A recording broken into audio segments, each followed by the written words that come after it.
For day 2, which is actually day 1 of this, but day 2 of sensory receptors in general, we will be working on a research project.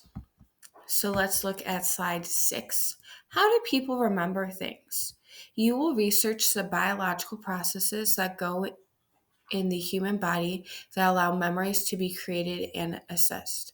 Be sure to gather, read, and synthesize information from multiple sources. For each source, you might assess the credibility, accuracy, and possible bias of each publication and methods used, and then describe how they are supported or not supported by evidence. You must then put together your findings into a presentation of some kind. There are 3 different topics I'm going to have you picking from. You can research the different types of sensory receptors and the types of inputs to which they respond.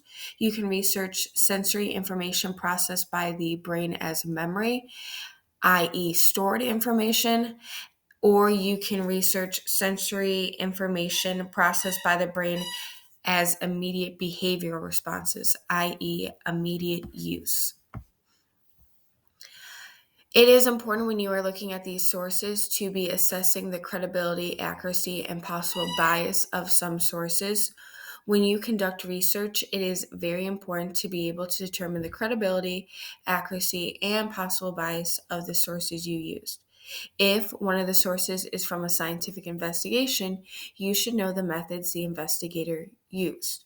Some credible and accurate sources include ones that end with .gov, .edu, .org, websites of academic journals, or websites of reputable news agencies.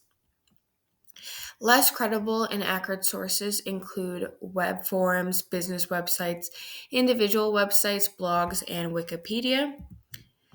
Looking at slide 9, when you assess sources, you probably want to rate them using the following information. So you want to consider the type of source, the author, the date published, the audience reviewed, any citations or adjectivities. Then looking at slide 10, you will see the 3 different topics. You're going to pick one of these topics. You'll see that I've given you a couple of sources to start with.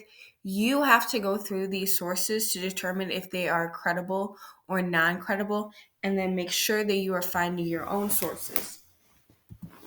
As you're going through those sources, you're going to be wanting to look at this Google form. When you click on it, you will see that this is where you're going to record your facts.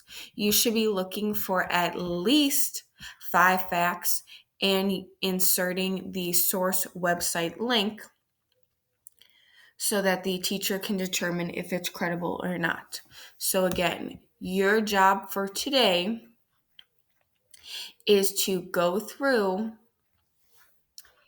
the sources listed on 10, fill in your responses on slide 11.